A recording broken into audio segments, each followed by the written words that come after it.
Hi friends, ഇന്നത്തേത് ഒരു cooking video ആണ് കേട്ടോ. ഞങ്ങളിന്ന് ചെയ്യുന്നത് ചിക്കൻ ബിരിയാണിയാണ്. അപ്പോൾ അതിലേക്ക് വേണ്ട ചിക്കൻ ആദ്യമേ തന്നെ അമ്മ ക്ലീൻ ചെയ്ത് റെഡിയാക്കി മാറ്റി വെച്ചു. തേജുവിന് ഇതെല്ലാം നോക്കിയിരിക്കുക കേട്ടോ.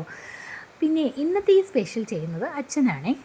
ആദ്യമേ തന്നെ കുറച്ച് സവാളയും അതുപോലെ മുന്തിരിയും കേശുവും ഒക്കെ വറുത്ത് കോരി മാറ്റി വെച്ചു കേട്ടോ. ആ വീഡിയോ ഒന്നും എനിക്ക് എടുക്കാൻ പറ്റിയില്ല. അപ്പോഴേക്കും തേജുവിന് ഉറങ്ങാനുള്ള നിർബന്ധമായി. പിന്നെ അവൻ ഉറക്കി വന്നപ്പോഴേക്കും സവാളയും തക്കാളിയൊക്കെ വഴറ്റി കഴിഞ്ഞു.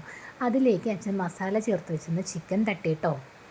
പിന്നെ അതൊന്ന് നന്നായി മിക്സ് ചെയ്ത ശേഷം അച്ഛൻ ചോദിച്ചു, ഗ്രേവി ആയിട്ട് വേണോ അതേ വറ്റിച്ചെടുക്കണമെന്ന്. അപ്പോൾ റൈസ് ആയതുകൊണ്ട് തന്നെ എനിക്ക് ഗ്രേവി ആയിട്ടോ ഏറ്റവും ഇഷ്ടം. ആ ടൈമിൽ ഞാൻ ക്യാരറ്റും ബീൻസും ഒക്കെ വേവിച്ച് റെഡിയാക്കി എടുത്തു.